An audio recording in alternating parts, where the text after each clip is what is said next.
ladies and gentlemen, to the April 16th, 2020 CRPD board meeting. And I'd like to ask Director Nichols to please lead us in the Pledge of Allegiance, a flag salute. My pleasure. Ready, begin.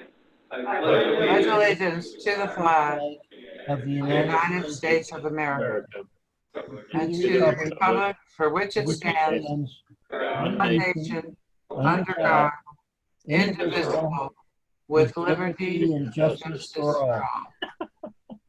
Thank you, Director Nichols.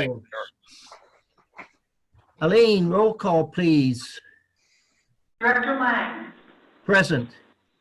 Director Nichols. Yes. Director Holt. Here. Director Huffer. Yes. Director Cuthbert. Yes. Thank you. We have a quorum present. We're going on to item 3, special presentations, and we have none this evening. Item 4, items from the public. Are there any public there or online? Not have anybody from the public here in the meeting room, Mr. Lane. Thank you, Director Nichols. And according to our coordinator here, he says there's nobody online waiting to chat with us either. Very good. We got it covered.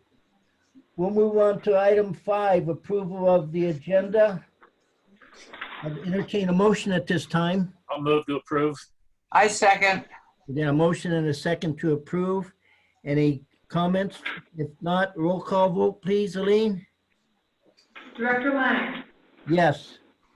Director Nichols. Yes. Director Holt. Here. Director Huffer. Yes. Director Cuthbert. Yes. Thank you. That item passes. We'll move on to consent calendar items 6A and 6B. Approval of the minutes of April 2nd, 2020. And B, approval of warrants. Accounts payable registered total $258,007.75. Payroll $451,000. Do I have a motion? A motion to approve the consent calendar. Thank you. Second. And a second. Thank you, Director Huffer. Any other comments or questions for the consent calendar? If not, I'd roll call vote. Director Lang. Yes. Director Nichols. Yes. Director Holt. Yes. Director Huffer. Yes. Director Cuthbert. Yes. Thank you. That motion passes. Item 7, deferred matters. I'd like to open the public hearing for a preliminary budget for 2020-21. No public present. I'm going to close the public hearing of the preliminary budget. Then we're moving on to item 8, items for discussion.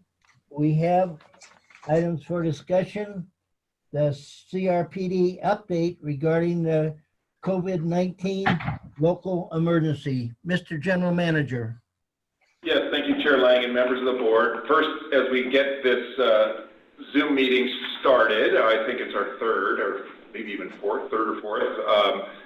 I think we're getting better all the time, and I appreciate Mark's hard work. And I wanted to also thank the board and let the public that may watch this at some point know that the board has done their homework and asked quite a few questions regarding what would be on the agenda over the past few days so that we could be prepared if any questions did come up. But I think it was great this week that we had the opportunity to talk to some board members and answer questions prior to this meeting, which, you know, helps us get through a less than ideal meeting situation here as we keep moving forward. So thank you to the board. COVID-19, I've gotten in the habit of just doing a very quick and dirty bullet point of what seems to be happening to CRPD as this crisis and emergency situation unfolds. The handout and an email I did send to the other board members at home is just that quick bullet point. It's familiar, or at least should look familiar because it's the same one with just the last 2 weeks updated. I did update something on the prior timeline, just that I wanted to call out because I didn't have it on there, and someone reminded me of it, and I'm looking for it on the masks. Where did I put that? Oh, I don't think I got to mention this to the board members. So when we had the Woolsey and Hill fires, the county through OES came and distributed a whole variety of the N95 masks to the community centers so that they would be available to our staff and to the public that might be interested in getting them. We were distribution centers for the N95 masks during that fire event. And nobody ever came to pick them up. We did call and say, who wants these masks? They just said, keep them. So we ended up having masks stored at our community centers over the past year. And on March 23rd, we returned to the Ventura County Hospital's 3,090 N95 masks.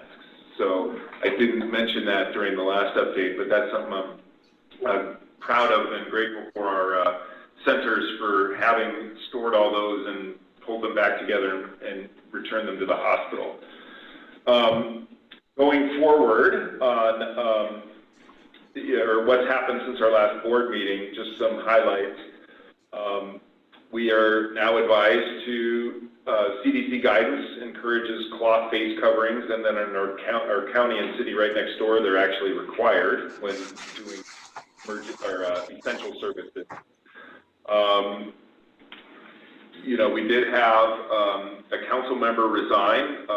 Council member and past mayor Rob McCoy resigned, and unfortunate, as he has been a really fine council member, but he does have convictions, and so he chose to resign to pursue those for that event, Palm Sunday. On April 7th, we were able to finally get enough information and conditions prepared so that biotechs could occupy Conejo Creek South. They are a drive-up testing facility, and I did go visit them yesterday, and just to get anecdotal how's it going information, and they said they're getting about 15 a day, so it's not a whole lot, but it is a service available. And I asked them what they thought the reason that they weren't getting a lot of requests for testing, and they thought it might be a little bit of a doctor prescribing knowledge, and also you know, they just aren't prescribing it, so there's, you know, although they have tests there, they just haven't had doctors prescribing them, and so they weren't sure whether it was a Ventura County thing because we are doing so well or what, but so that was just interesting to know. We had the Stay Well at Home order updated about a week ago, and that required these new protocol forms that we have posted at all of our buildings and centers anywhere anyone comes to work. We did finally close the last sort of amenity in the park other than just walking on the ground. The disc golf courses had not yet been closed, so those got closed on 4/10. Just like we did with the Persian New Year, those really heavy weekends at Conejo Creek North, we prepared for Easter and had the parking lots closed, although the park itself was open and we didn't have any issues whatsoever. On Tuesday this week, earlier, we did hear that the Stay Well at Home order that was supposed to expire on April 19th was extended to May 15th by the Ventura County Public Health Officer.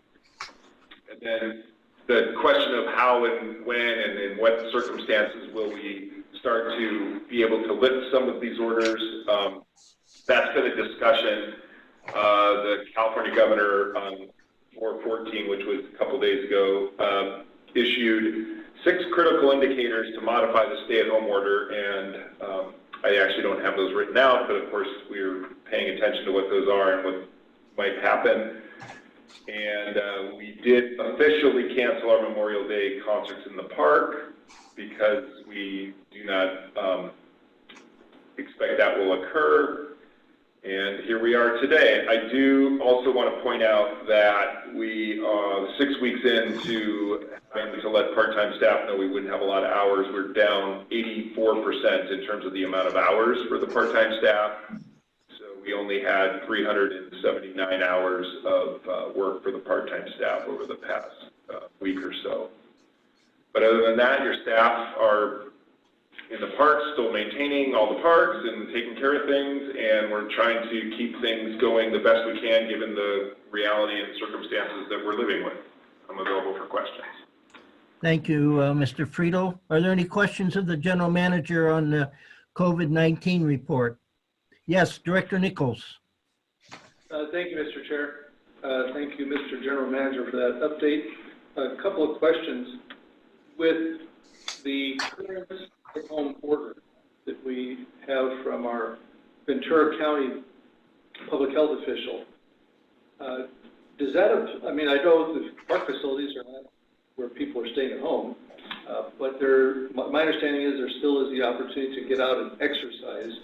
So is there some leeway for recreational facilities to be available, or are they also under some order to remain closed, or is there some discretion, whether it be beaches or trails or parks themselves, because I know we try to keep parks open, as far as what the mandate is, if anything, specifically for recreation, outdoor recreation facilities?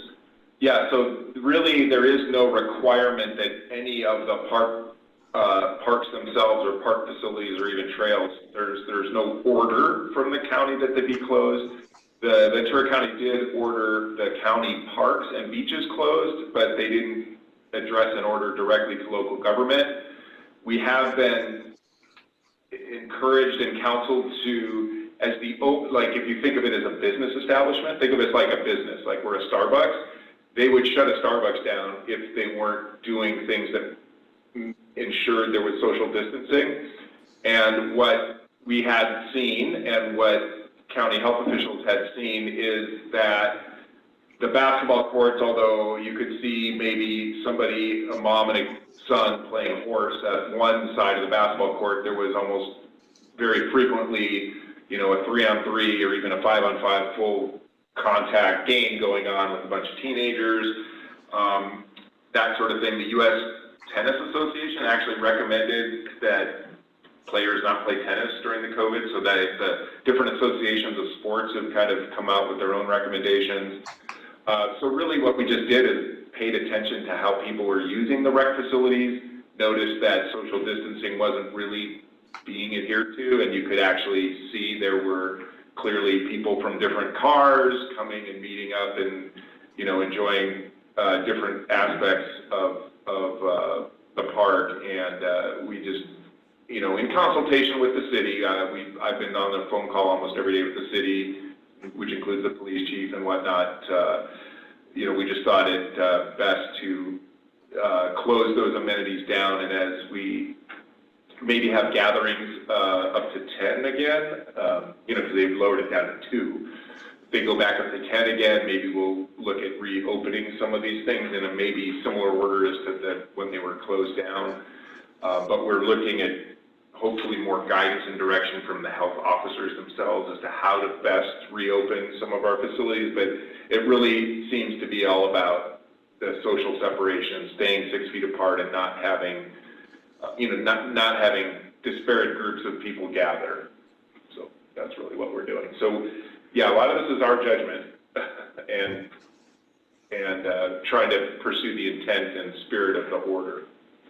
Thank you for the update. I appreciate that. I know it's uncharted territory for all of us in this regard, but I just keep, you know, seeing people kind of milling around the neighborhood, just, you know, kind of like looking for somewhere to go, looking for something to do. And, you know, as soon as that opportunity provides itself to open something, I think we should, you know, be on the cutting edge, so to speak, of making that available, particularly in the outdoor realm, you know, where these things are available, just to give people something to do, because it's, you know, the natives are definitely getting restless, and the cabin fever is setting in big time, and whatever we can do, you know, we certainly want to encourage that as much as possible. Absolutely. And then if I could, Mr. Chair, I just have one other follow-up. Sure, As a go ahead. result of all this, just a quick update on the funding that we've had, or the refunds we've had to issue as a result of all the closures, whether it be programs or the facilities that people are not able to use. Do you have some type of an update on those numbers as far as how things are going with that and the current situation with the district itself? Yeah, and I think if Rochelle's still paying attention, not asleep in the field of flowers, I'll let Rochelle actually chime in. She has been tracking it, paying good attention, and has put together at the back of your rec and community highlights report. There's some information, so I don't know, Rochelle, you want to add?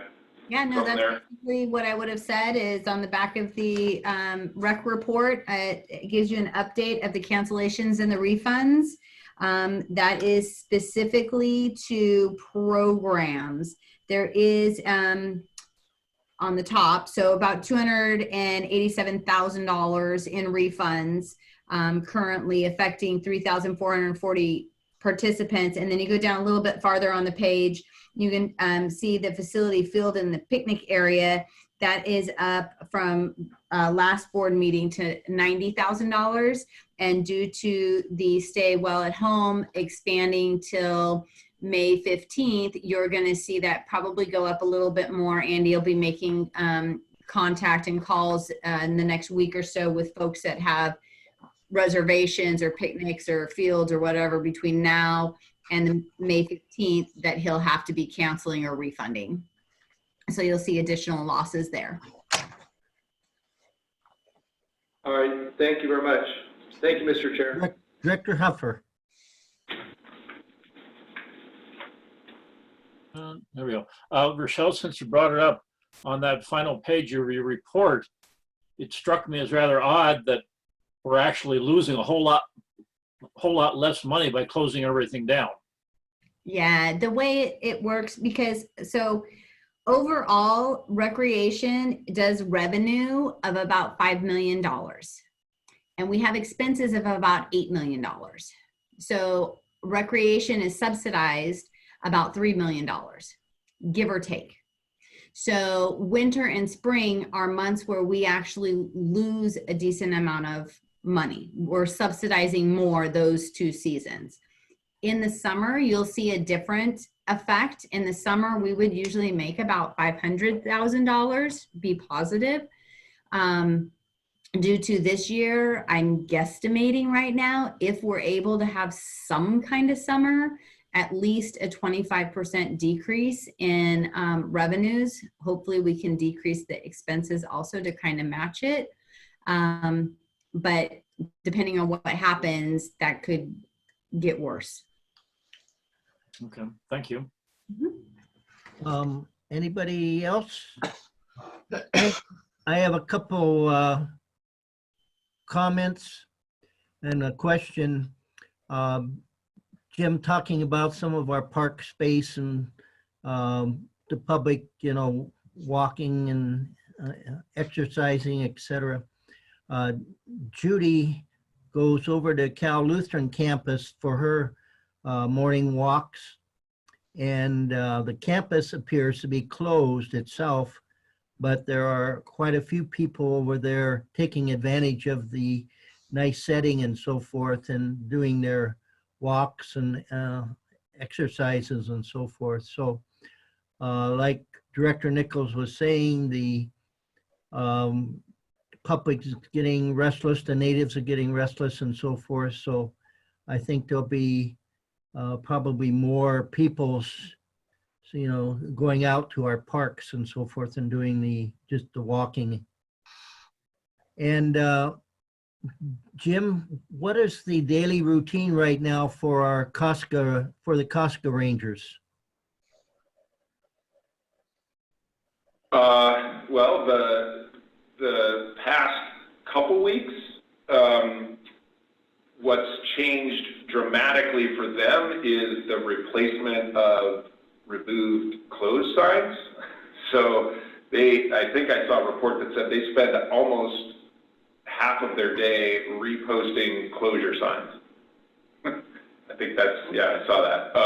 But other than that, it's, you know, they still have you know, this is getting into the brush clearance time. We don't necessarily do that direct, but we do work on specific trail segments, you know, just the normal trail maintenance activities that they can get their, you know, get their group together to do some of that work, although we don't even want our staff working in big groups of people. So, you know, it might be some individual stuff. I think there's been some painting occurring at some of the facilities.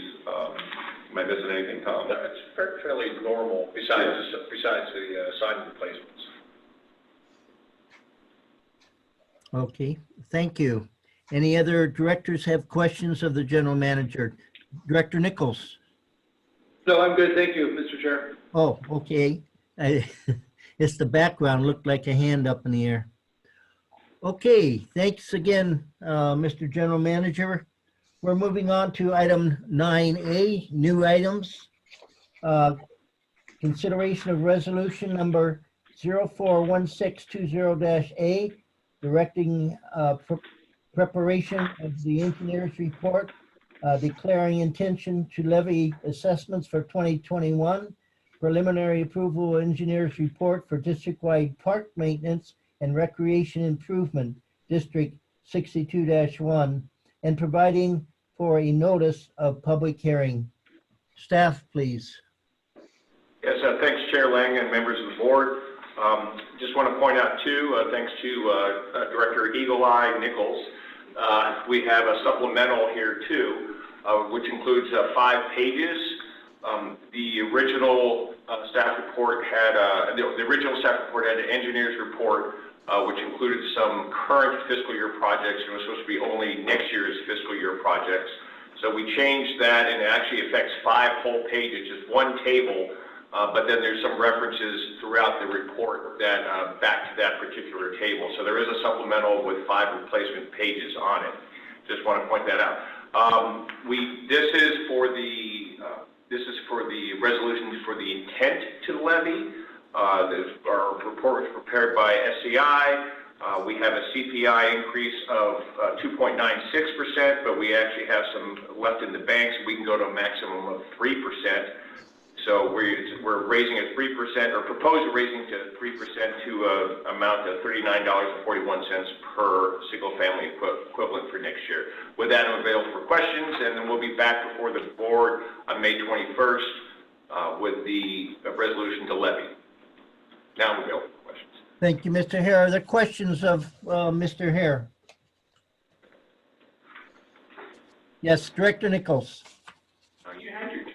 Thank you, Mr. Chair. I just wanted to point out that I did have a full page of questions for staff regarding this. Well, actually, there was a couple other ones as well, but primarily based on this report. And both the general manager and Mr. Hare and other staff, including the were kind enough to give me an hour of their time earlier this week, where we held a Zoom meeting and went through each and every question. They provided background, they provided maps, reports, you name it, and got all my questions answered. So I have no more questions. Thank you. Ooh, okay. Thank you, Director Nichols, for doing that preliminary questioning and working with staff. It's definitely a time saver and an opportunity for you to get a lot more information. Any other questions? Director Holt, are you there? I'm here. You just can't see me. I keep putting pillows on my chairs, but it's not working. But I'm here, yes. Okay, we'd like to have you here. Yeah, I started going through, based on the addendum and the new information, started to go through some figures on the tables and things like that. And a lot of changes And I'm glad that Director Nichols picked up on that. A lot of pages. Yeah, always a lot of pages. Okay, are there any other comments or questions? If not, we've got a resolution. I'd entertain a motion. I will second if he's gonna go. I can do it too. Director Holt, you have a motion? Sure. It's consideration of resolution number 041620-A, directing preparation of the engineer's report, declaring intention to levy assessments for 2020 to 21, preliminarily approving engineer's report for district-wide park maintenance and recreation improvement district 62 to 1, and providing for a notice of public hearing. I so move. That it be read? In title only, and all future readings be waived. Thank you, Director Holt. Do I have a second? Thank you, Director Huffer. No additional questions? If not, could you read the resolution, Madam Secretary? Resolution number 041620-A, a resolution directing preparation of the engineer's report, declaring intention to continue assessments for fiscal year 2020 to 21, preliminarily approving engineer's report, and providing for notice of hearing for the Conejo Recreation and Park District. Thank you. Any comments or questions from the board? If not, roll call vote, please.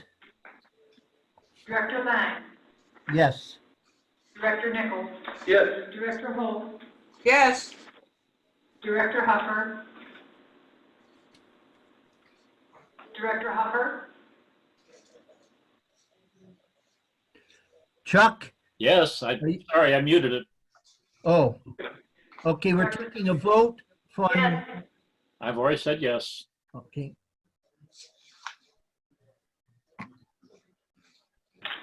And did we do Director Cusworth? Yes, I said yes. He doesn't see me.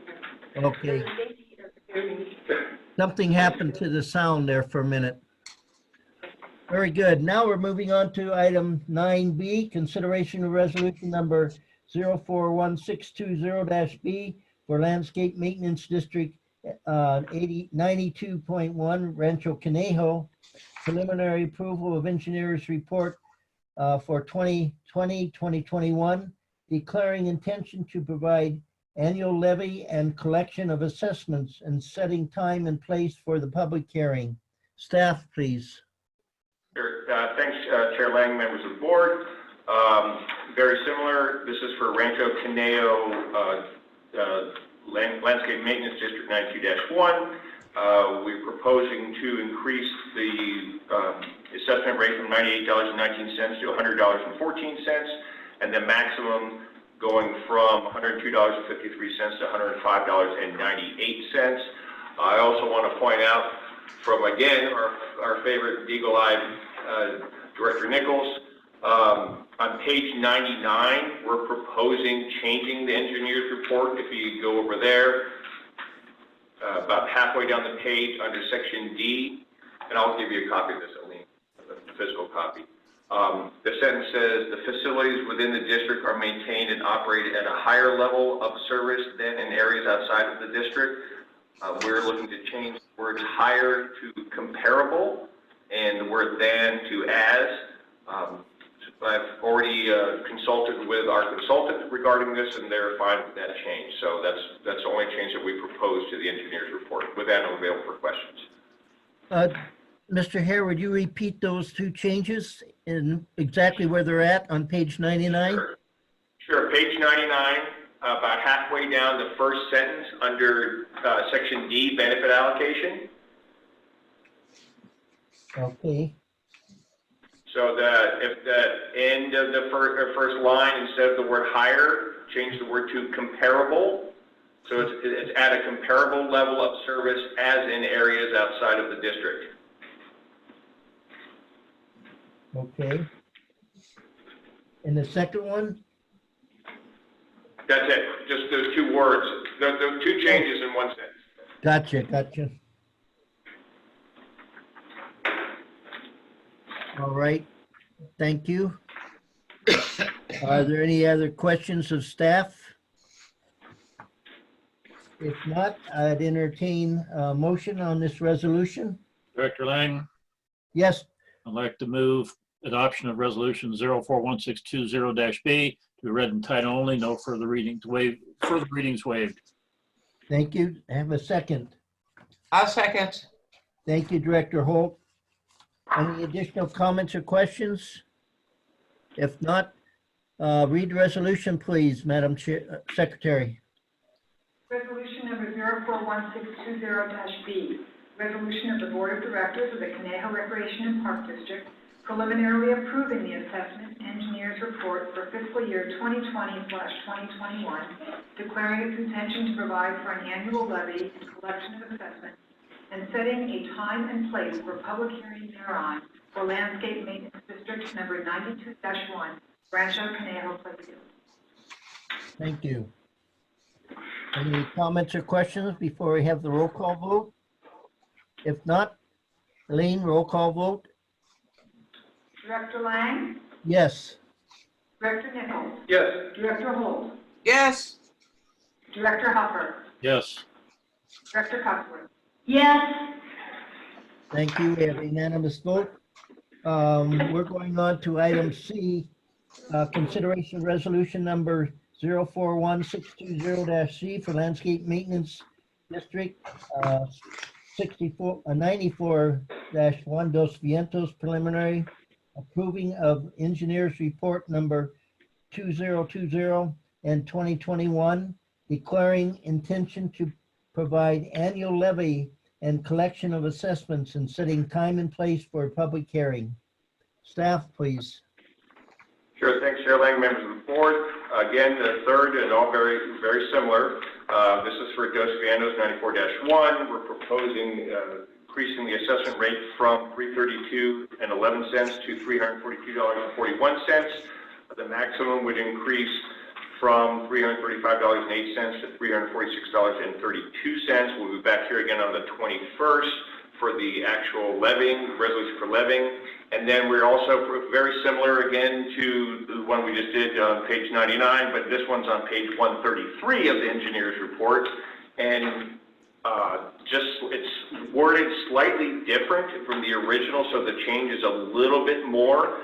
So if everyone goes to page 133 under benefit allocation, I'll give you a second to catch up. Thank you. 33? 133. 133. I must have dropped it out.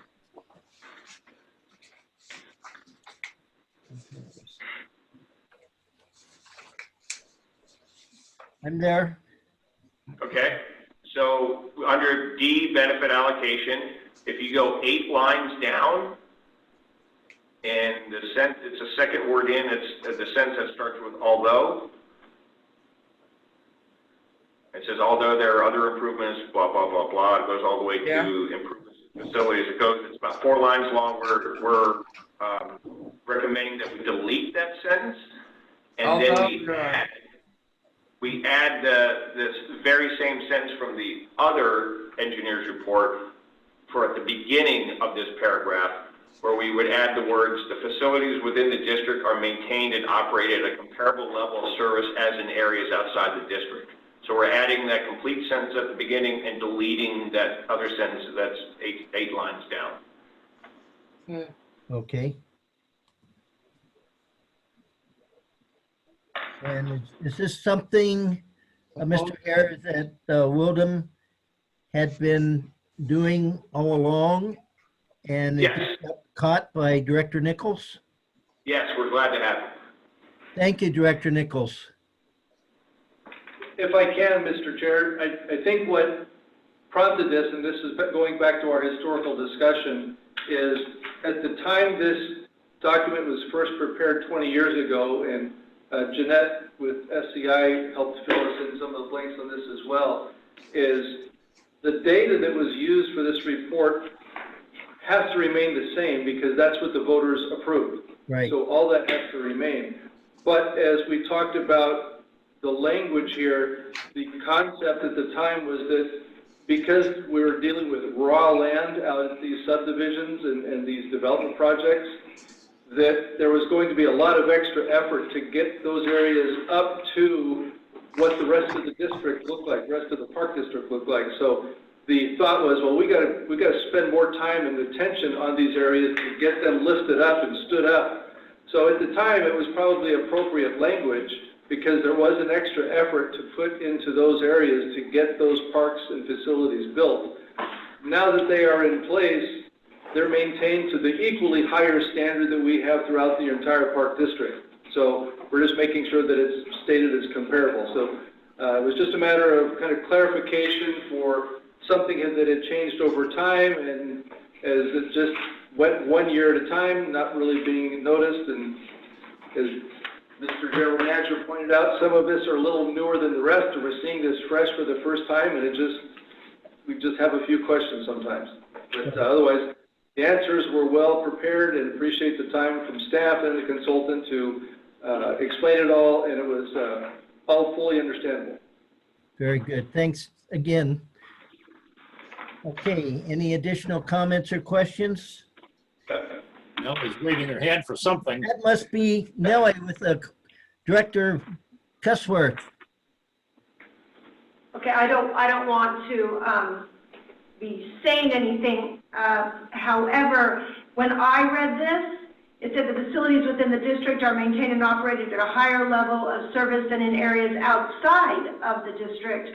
So I took that as being the entire park district is in comparison to other park districts, but you were talking specifically that this district in comparison to other districts within the Conejo Recreation and Park District. When they reference the word district, they're talking about the landscape maintenance district, which is the Rancho Conejo or Okay. Dos Vientos. That's what they call the district. Okay, because when I first read it, I thought, well, what do we do maintain a higher level than the other districts around here. Do we just not want to hurt their feelings? But you were talking about within our district. So that makes it a little more understandable. So thank you for that explanation, Director Nichols, and I really commend you for your very delicate reading of all of these papers. It's quite commendable. All those papers. We have a little more extra time right now. Okay. Thank you for those questions. Are there any other comments or questions? If not, I'd entertain a motion on this resolution. I move the resolution. I move the consideration of resolution 041620-C for landscaping maintenance district LMD 94-1 Dos Vientos. This is the right one, isn't it? Preliminary approving the engineer's report for 2020 to 2021, declaring intention to provide annual levy and collection of assessments, and setting time and place for public hearing, that it be read in title only and all future readings be waived. Thank you, Director Holt. We have a second. I'll second. Thank you, Director Huffer. Any other comments or questions? Okay, roll call vote, please. No, read it in title only, please. Resolution number 041620-C. Resolution of the Board of Directors of the Conejo Recreation and Park District preliminarily approving the assessment engineer's report for fiscal year 2020 to 2021, declaring its intention to provide for an annual levy and collection of assessments, and setting a time and place for public hearing thereon for landscape maintenance district number 94-1, Dos Vientos Ranch. Thank you, Elaine. Any other comments or questions at this time? If not, roll call vote, please. Director Lang? Yes. Director Nichols? Yes. Director Holt? Yes. Director Huffer? Yes. Director Cuthbert? Yes. Thank you. That motion passes On to item 9D, reimbursement agreement with the City of Thousand Oaks for resurfacing of district parking lots in the amount of $709,610. Mr. Hare, please. Yeah, thanks, Chair Lang, members of the board. This has been a really interesting project and process. Staff approached City Public Works probably about 8 or 9 months ago, just looking for help on how to write a proper spec and a proper bidding document for paving, and they just said, well, how about we do it for you? Well, okay, cool. So all we were tasked with doing was identifying our projects and providing them with some data. They did all the bidding, they did all the work, they put it out to bid for their annual pavement and overlay resurfacing city capital project. They awarded a contract to Sully Miller in the amount of $13 million, of which of our 11 parking lots totaled about $700,000. So this reimbursement agreement just allows them to do the work, the contractor to do the work. The city will pay for the work, and then they'll invoice us for the work after it's been completed. With that, I'm available for questions. Are there any questions of Mr. Hare? Yes. Yes, Director Huffer.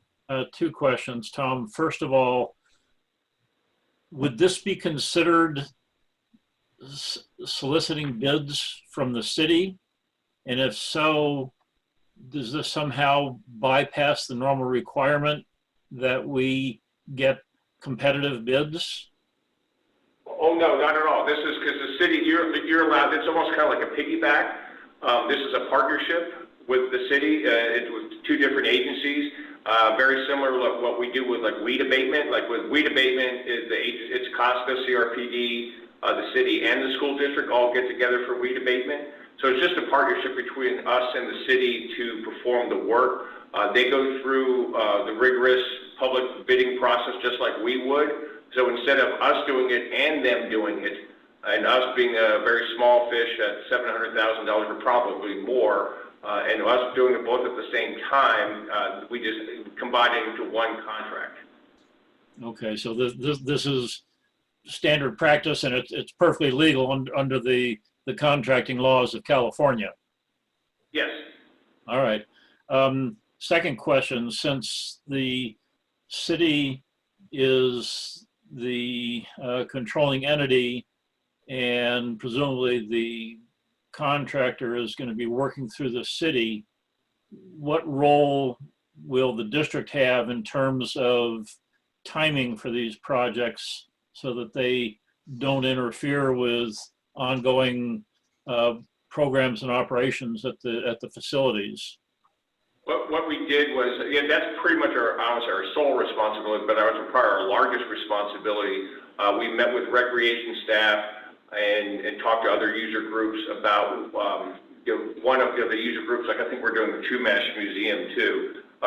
So we talked with some of our partners about when would be good times to do the work, and also coordinate with our ground staff, because even so, sometimes the field would be down for refurbishment. There's only certain times because we would be putting material, and we'd have tractors going in and out of the gates during the refurbishment process. So what we did, we came up with windows, and we gave the city, hey, this particular parking lot, here's 2 months here, and here's 3 weeks here. And so then what the contractor, and then they do the same thing with all of they've got, I can't remember off the top of my head, but it's 20 miles. Yeah, so 20, they have 20 miles of streets that they're doing. And so they're very, very schedule conscious of when and where it's going to happen, and so they can control the traffic flow. So we gave them all of our options, and then what happens, the contractor comes back and says, okay, I've got all of the options, whether it's the city or the park district, and this is something, and here's my schedule on how I'm going to complete the work. But yeah, we definitely gave them when the opportunities existed. Okay. I don't suppose they could do everything right now while everything's closed, could they? We actually asked them that. We did tell Public Works to relay to the contractor, because they just awarded this a week or 2 ago. We said, hey, we had our schedule, whatever, we had this parking lot in May and this one in June and this one in 3 of them in July. We said, if you can and you want to knock them all out in May, go for it. So we haven't heard back if that's going to be, unfortunately, I probably think the contractor, they spent so much time figuring out exactly how it was going to happen. And what they like to do is where they like to move more like of an east to west or north to south. They just kind of go like this, rather than, they don't want to hopscotch and do Toronto Community Park parking lot, then they hopscotch over to Pepper Tree, and then they go back and do a road on West Lake or whatever. So I think they're just going to go like left to right or up to down. Okay, thank you. Thank you, Mr. Hare. Anybody else have any comments or questions? I have a couple. Mr. Hare, you. Excuse me. So, I'm sorry, what? There was a question over there, I believe, from Director Nichols.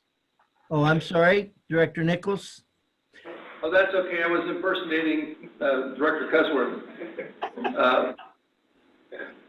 What Mr. Hare failed to mention is that the projects that he has scheduled over the next few months with this contract would have taken 3 years in the normal course of operation. So we're getting quite the deal with this, besides the financial savings that we're getting. So it's quite a benefit for the district. I just want to make sure you got credit where credit was due for making that extra effort. Thank you, Director Nichols. And that was going to be one of my comments. Definitely cost savings when you go with a bigger contract, in the city's amount of money.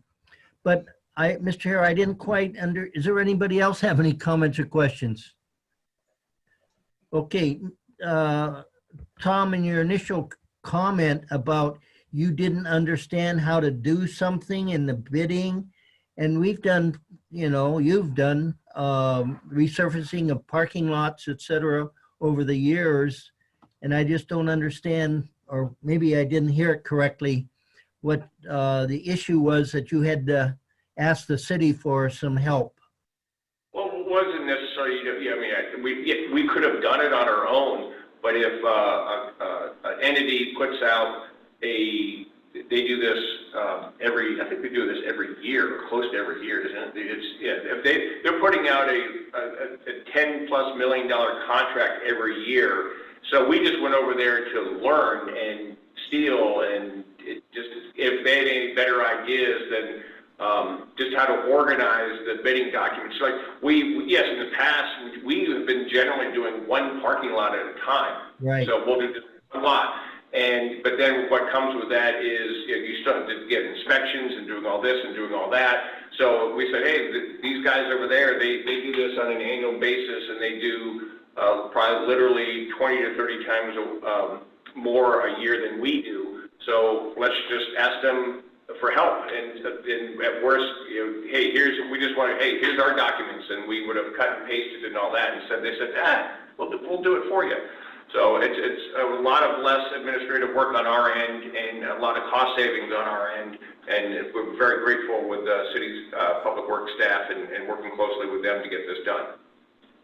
Very good, and agree. And this could become standard operating procedure in the future. Oh, yeah. Oh, definitely. I mean, hopefully our initial honeymoon here is pretty good and it works out really well. And then so any sort of future projects, large-scale future projects we have with them, we'll probably just throw on their contract. I don't expect you to recall exactly, but a few years ago in the Thousand Oaks Community Center North parking lot that we shared with the church, that I mentioned that it would be a good time to see if anybody else was doing resurfacing, and we should, see if we could piggyback or, work with that particular, wherever that project might be. So I'm glad to see that this is happening. It's again, a big cost savings. Yes, definitely. Okay. I've got to learn to scan the top bar plus the main meeting room for questions. Any other questions? If not, I'd entertain a motion. I'll make the motion, Mr. Chair. Thank you, Director Nichols. Move that we authorize the general manager to enter into an reimbursement agreement for the resurfacing of district parking lots. Thank you. Is there a second? I second. Thank you, Director Holt. We have a motion and a second. Any other comments or questions? If not, roll call vote, please. Director Lang? Yes. Director Nichols? Yes. Director Holt? Yes. Director Hopper? Yes. Director Cuthbert? Yes. Thank you. That motion passes. We're going on to item 9E, award bid for Thousand Oaks Community Center preschool restroom improvement project in the amount of $129,400.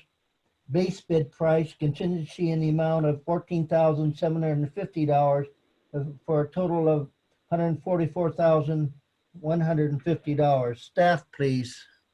Yes, thanks, Chair Lang, members of the board.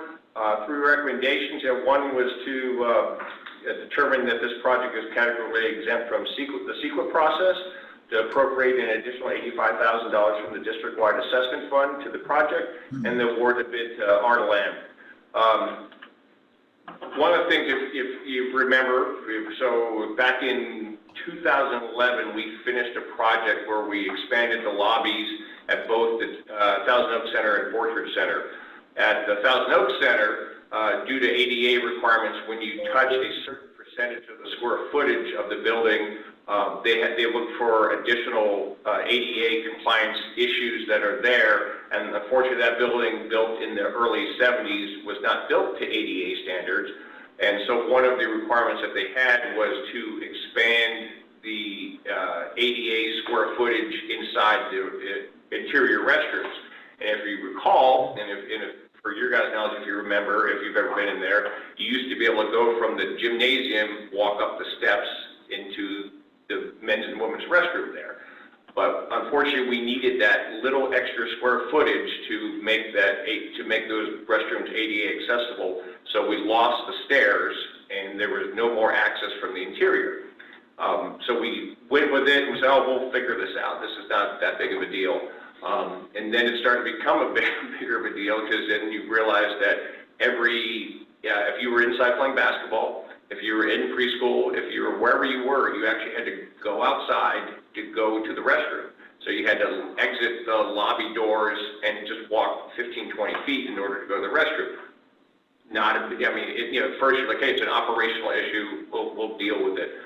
So Recreation dealt with it for a while, but all at the same time, we were trying to brainstorm about, how are we going to solve this problem? How are we going to make this work for everybody and get some interior access to the restrooms?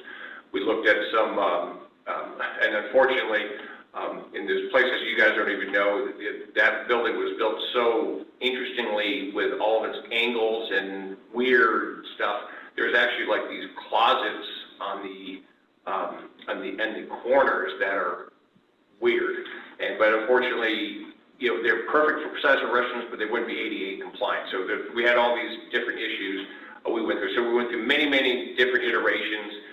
Finally, after brainstorming, we couldn't come up with anything. It took us a couple of years just to get to nowhere, because nothing was either economically feasible or architecturally feasible or meeting the ADA requirements. So then staff continued to discuss. They said, hey, let's just do the compromise, because our most affected population is the preschoolers who are in the preschool room. Because unfortunately with them, if you can visualize, if you're facing the facility, the preschool rooms on the right-hand side, the lobbies in the middle, and the bathrooms are on the left-hand side. So they were having issues, and rightly so, unfortunately so, that they would have to, we'd like a 12-to-1 ratio of staff to participants. And, just imagine, I go, hey, co-teacher, I'm going to take, I'll take little Jim to the bathroom. And it's not just like out the door, it's, out the lobby door, outside. And so it could be a long time. So we're increasing the safety by maintaining the desired staff and patron ratio. There's a lot more efficient use of our time there because of that, because it takes a lot of times, and just even as most of us have had 3-year-olds, 4-year-olds who go, I gotta go, and that means You gotta go. I gotta go now, not like hold on, Nellie, let's see if anyone else wants to go. Everyone's got to go right then and there. And so then it was constant going back and forth between the bathrooms. So there was a lot of disruption to programming. And then by introducing this new restroom, because in addition to the restroom, the restroom will be at a appropriate height. They'll have the little toilet, and then teaching them life skills, whether it's hand washing or just proper bathroom etiquette. And there's a whole other myriad of pros to this particular project. So we feel it's very well worth it. Even we had budgeted $80,000 for this project. We had to spend about $13,000 on architectural fees. And then we were actually hoping, we figured this would be about a $70,000 to $80,000 project when the bid came in. So we got two bids, and they were very close. One was $129,000. That's the first one I opened. I go, okay, the next one's going to be $80,000. And the next one was $133,000. It's like, well, they're very tight. They're very close as far as the prices go. We talked to the contractor, and he was talking about the complexity of adding the plumbing and the drainage and the sewer lines to through the existing slab and through the existing walls, and then the length of the run.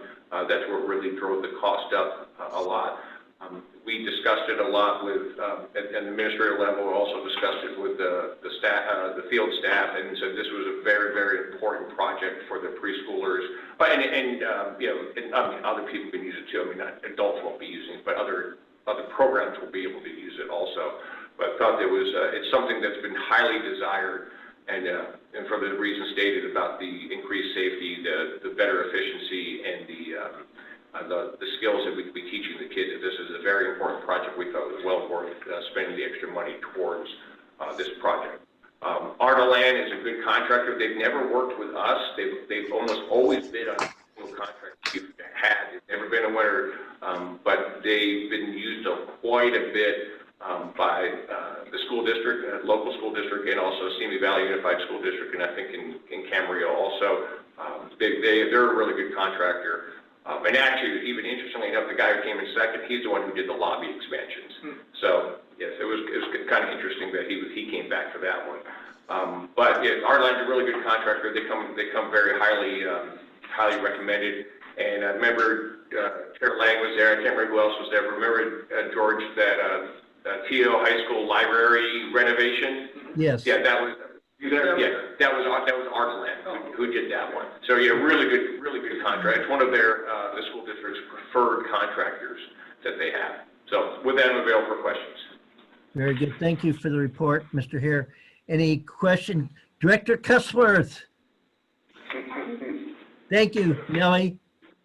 Okay, just so I understand, Mr. Hare, so you are making a bathroom for the preschoolers that has never been there. Correct. Attaching to the preschool room with interior access. Correct. And there was nothing there. Now, were they using adult bathrooms that were outside of the building before? Yes. Okay, so there was no necessarily children's bathrooms at all? Correct. Okay, so that's what I was wondering. Great, and then you were saying that there's going to be quite a bit of removal of concrete, and that's is there like not a close plumbing area there? Is that what's driving the cost? Well, just even running, because there's no plumbing, right at that exactly. They're going to have to go into the floor to provide the plumbing for that. So will they be doing that while our building is closed? Is that going to start? We actually, before all the pandemic started, we actually had a particular week, I can't remember, it was like in the middle of May, but we told the contractor, and because Recreation's fine with it, if he can get geared up, we get the contract signed, he can start next day. Okay, and about how long do you think it's going to take? This should take about 30 days for completion. And this is just kind of a picky question, but how many toilets are they going to put in there? Is it just one or two? Yeah, just one. Thank you. Okay. Any other comments or questions, Director Cusworth? If not, how about other directors? Was that hey, Director Huffer? Thank you. You sort of answered my question, Tom, but I know in recent years, there have been a number of bids that have come way above what had been estimated or budgeted, and at least a couple of projects that we've abandoned because the bids were so high. I understand this is a pretty small project compared to some of the others, and you know the way you described it, it's fairly critical. But it sounds like we're still suffering from contract bids coming in way above expectations.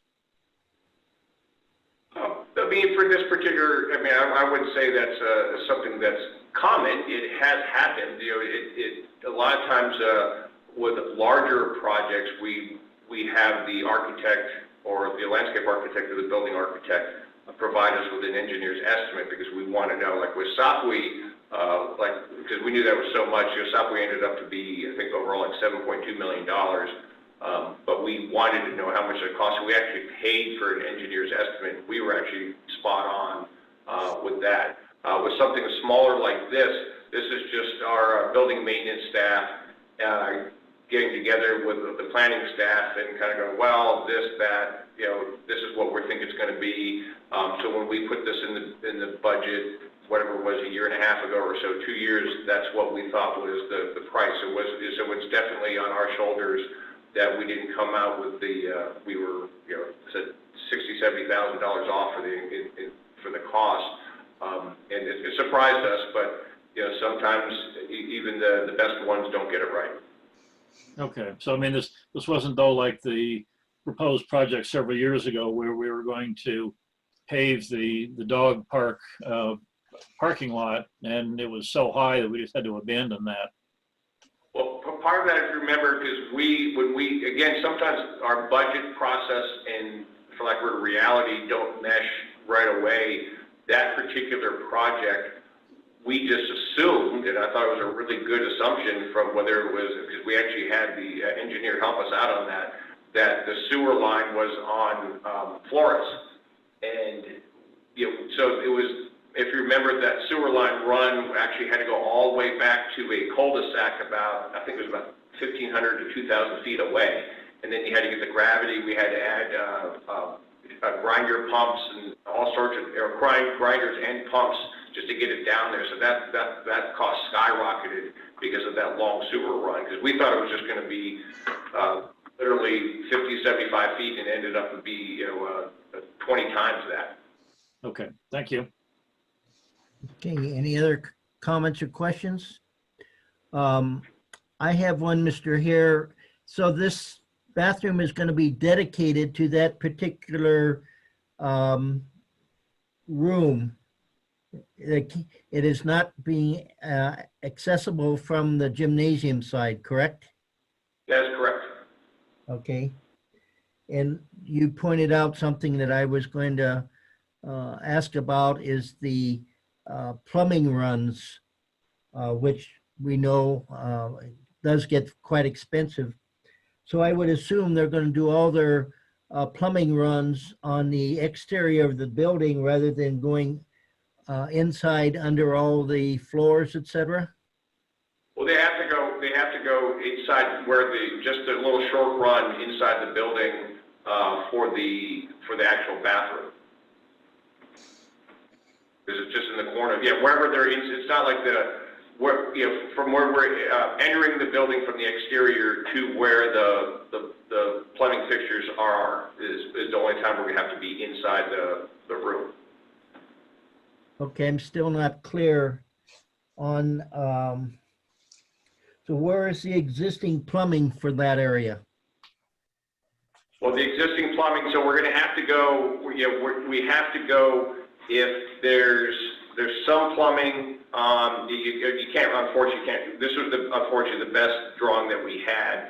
The plumbing, there is some plumbing in the wall and the drains, about in the middle of the room because there's some sinks there.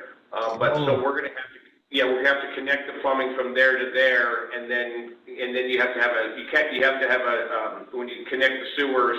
So we're going to have to connect from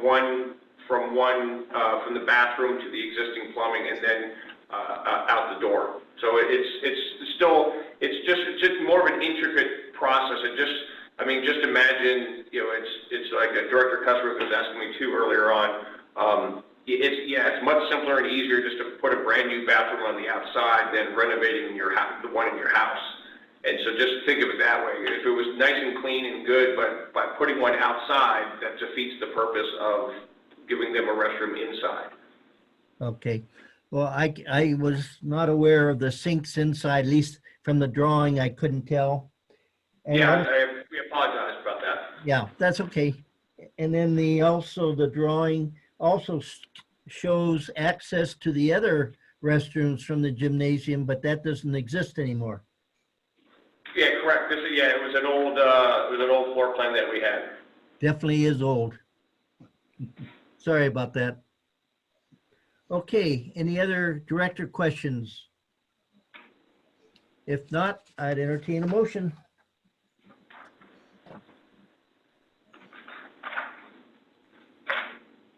Oh, Director Huffer. Chuck's got it. I'd like to move approval of staff recommendations 1, 2, and 3. 1 to exempt the project from CEQA, 2 to appropriate $85,000 from the district-wide assessment fund balance, and 3 to award the bid to Artelon Construction. Thank you. Second. Thank you, Director Huffer and Director Holt.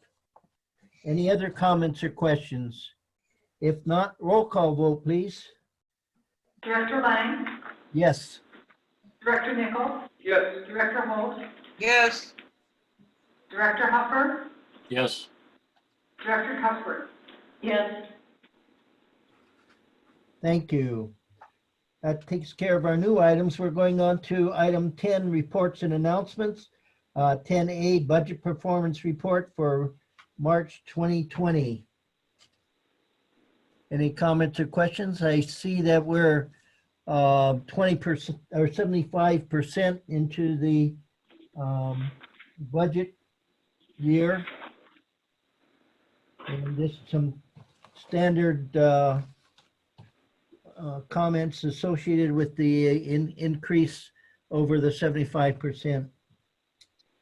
And we're going on to item 11, departments report. 11A, Park Division, Mr. Hare. Yeah, thanks, Chair Lang, members of the board. I think I've talked enough tonight, and I'm available for questions. But you had good things to say, that's for sure. Yes, appreciate it. Any questions, Parks Division? Yes, Director Nichols. Yeah, Mr. Hare, just a follow-up to some of our current COVID-19 situation. What's the kind of feedback you're getting from our customers? Is it, hey, why are the parks closed? When are they opening? Is this a continual, or are people kind of accepting the fact? Where do you kind of stand from what's your face with? I think we're at the moment at a status quo point right now. The initial, everything was so fast the first couple of weeks. We got a lot of the, hey, I saw somebody playing basketball, on the court, what are you going to do about it? And complaining, why are they playing basketball when I can't go on the trails? We had all those.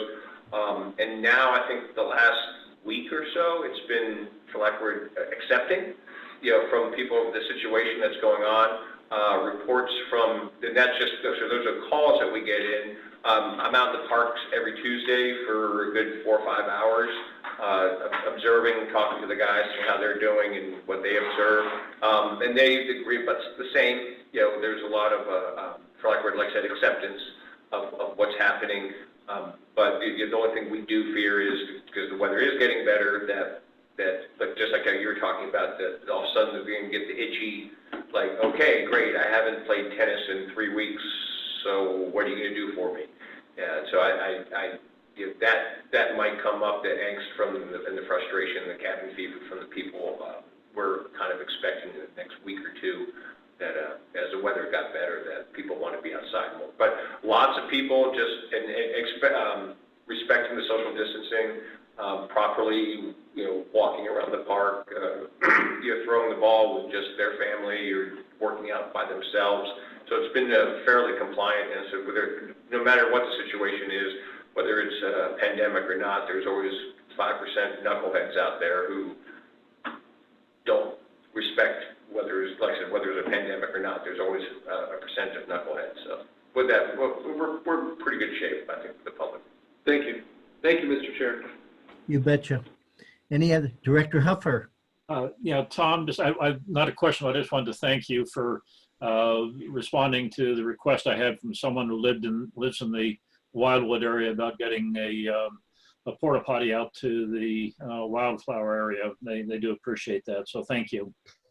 No problem. Is that associated with the tennis court area? Because we had requests earlier, or where's that located? The porta potty near the main restrooms is, since we shut down all the permanent restrooms, we had a request from somebody, and then we kind of looked at the map. When we put them out at, I think it was 10 different locations initially, we tried to geographically, put because we can't put porta potties in every single park, because one, just doing it and the cost associated with it. But then we did realize there probably was a hole in the geographic area at the Wildflower playfield. So it was a good suggestion by Director Huffer's friend or colleague to put one there. We said it was definitely a valid request, so we put one there. Very good. And the number 10 district-wide was just an arbitrary number initially? No, what we looked at for like more popular places, the porta potties are locations like people would be more tend to gather, like playfields and community parks. So we have Orchard and TO and now Wildflower. So we put them at those particular locations because we knew those places will get the walkers, the ball throwers, the dog walkers. So we knew those could be more highly used facilities during this pandemic. So we decided to provide the porta potties there and hand washing stations. Okay, so a couple of questions in reference to the number of 10. Right now, there's 3 of the 10 placed, or all 10? No, there's 11. There's 11 locations. Oh, 11. There's 11 locations now because the Wildflower made 11. There's 11 locations. They each have 2 porta potties and 1 hand washing station. Canal Creek North, because of its size and its use, has 4 porta potties. Okay. All right, just wanted to better understand. Okay. And you're mentioning the dog park. What is the usage of the dog park right now? Let's see, wait a minute. We carried the zero. No, we closed it about 2 weeks ago. 2 weeks, 1 week? Can't remember now. 2 weeks ago, we closed a little list here. Yeah, we closed the dog park, I think 2 Wednesdays ago. It was. I knew that. I just forgot when you mentioned dog park. I just was trying to picture people going there. Yeah, so the big dog park on Flores and the little off-leash areas at Stella, Kimber, and Walnut Grove have been locked up for a couple of weeks. Okay. April 2nd. April Very 2nd, good. yes, so 2 weeks. Very good. Thank you for the report. Any other comments or questions for Mr. Hare? And Director Holt, if you have a question, you're gonna have to raise it above your head, because all I see is the top of your head. Sorry about that. I've got 3 pillows sitting on this chair, so I don't know what else I can do. Oh, I could stand up. have Ed come and sit in the chair and you sit in his lap. Okay, thank you, everybody. We're moving on to item 11B, Recreation Division. Ms. Callis. Thank you, Chair Lang, members of the board. So tonight I was going to just pretty much update you on the back part of the rec highlights, which we've already done. So with that, there's just some good things to read in the rec highlights. And other than that, I do not have a report, so I'm available for questions. Thank you. Good report. Yes, thank you, Director Holt. I actually don't have a question, but I want to congratulate you. You know, the form that you sent out with our minutes and everything, I mean, what high rankings we get, and that's in the recreation division, that paper. And congratulations again. It's just so neat to see. So. Okay, thank you, Director Holt. Director Huffer. I don't know if this is a question for Rochelle or maybe for Mark, but I do enough Zoom meetings. How do you get that neat background like that? Yeah. It appears when it wants to appear, because I put it on for a meeting earlier today and it didn't show up, and today now it shows up. So Where did you get it? Well, it's a picture I took in Ireland. Oh, okay. But I mean, where do you set it up? And I can find it, but I've looked all through Zoom and I can't figure out how to get a background into my Zoom. So. Well, Chuck, you have the one with all the fake degrees in the back.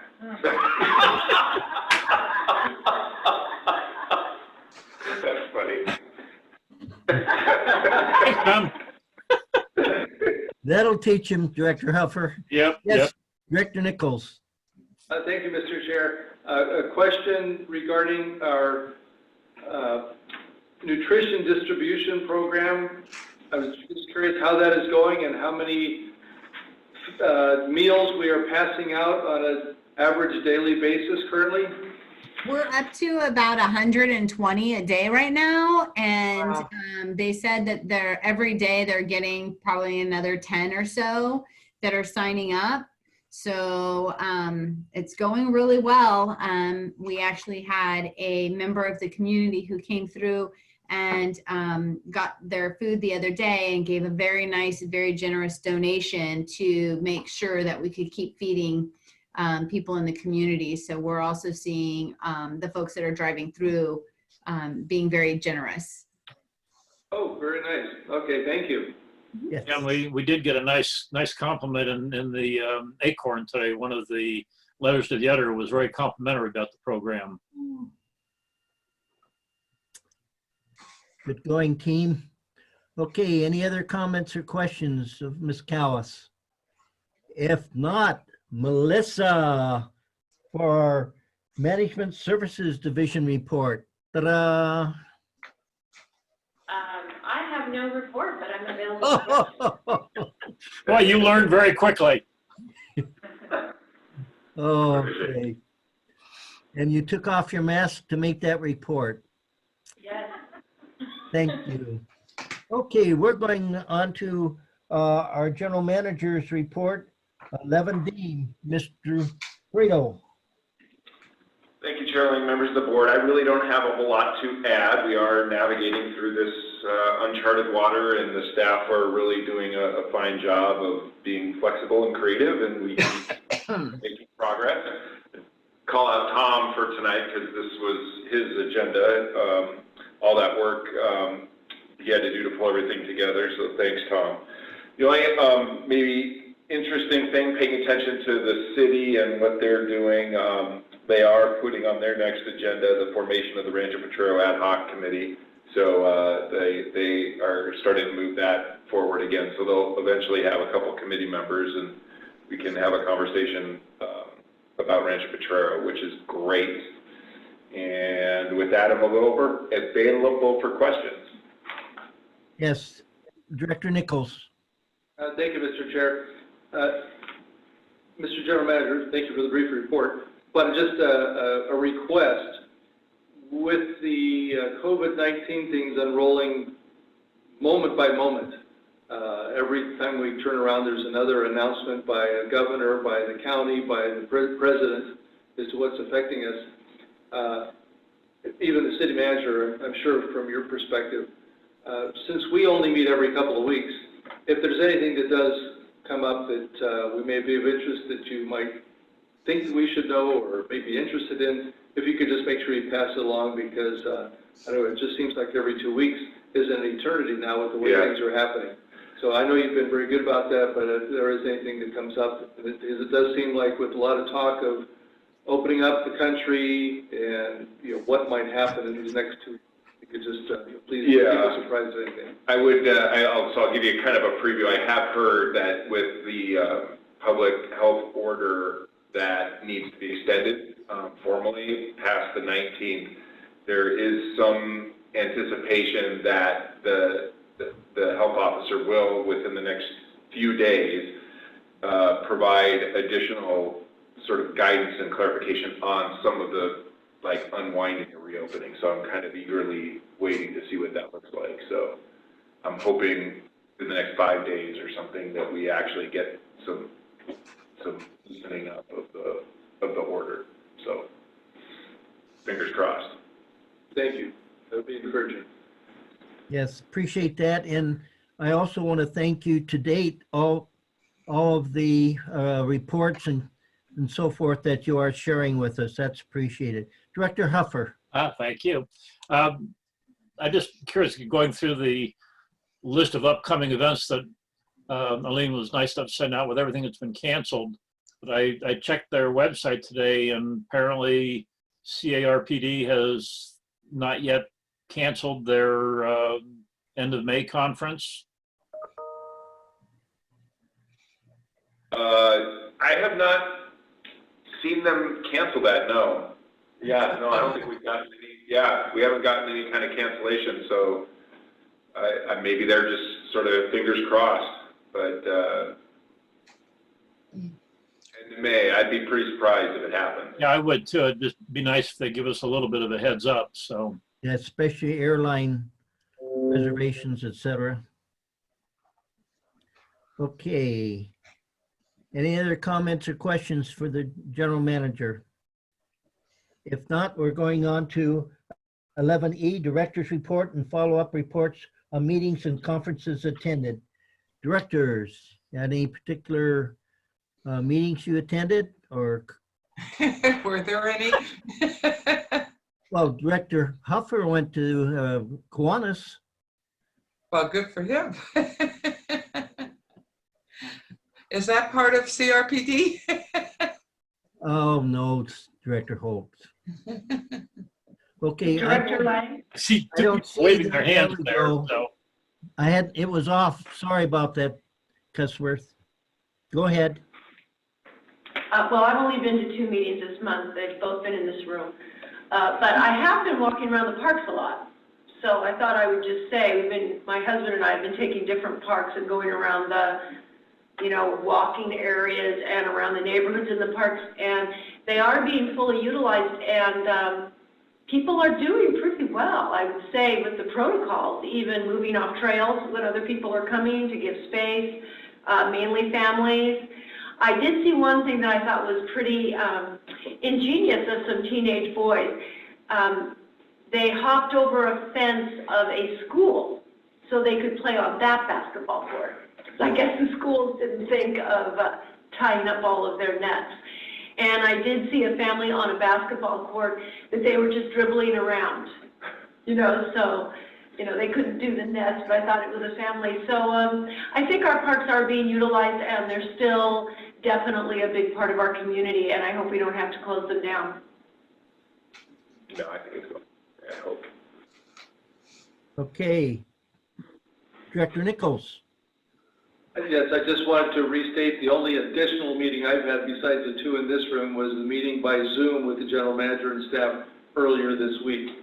Otherwise, I've been holed up like the rest of us. Very good. Any other comments or questions, director's reports? If not, we'll move on to item 12, requests for status reports and items for subsequent agendas. I have a question, and this would be, I guess, a Melissa and general manager question on the liabilities report. Would it be advisable just to call and speak with Melissa directly, or is that worth a closed session? It kind of depends on the question, but probably closed session, and Melissa may not really have gotten up to speed because I don't think any claims or anything have really come in since you've been here. So it's really me or, me. So we can maybe chat a little now, but it kind of depends what you're interested in. If I'd suggest,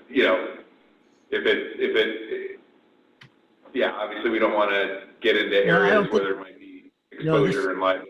Yeah, I don't think we definitely don't think we could, I guess we could do a closed session, but that was just something on my mind because I do have some questions on the liability report that was presented. Now, if there's any other directors who also have some questions, then it might warrant a closed session next time. If not, I can just direct my questions to you directly, Mr. General Manager, on a phone call. Perfect. Okay. All right, we're moving on to items from the public. Item 13, we have no public and no need for closed session. Is there anything else for the good of the organization? If not, this meeting is adjourned. And thank you, everybody. And Mark, again, thank you for your extra efforts in making this happen. Is Mark still around? Yeah, he's right there. He's acknowledging it, out of camera view and behind a mask. Okay, very good. Thank you. This meeting is adjourned.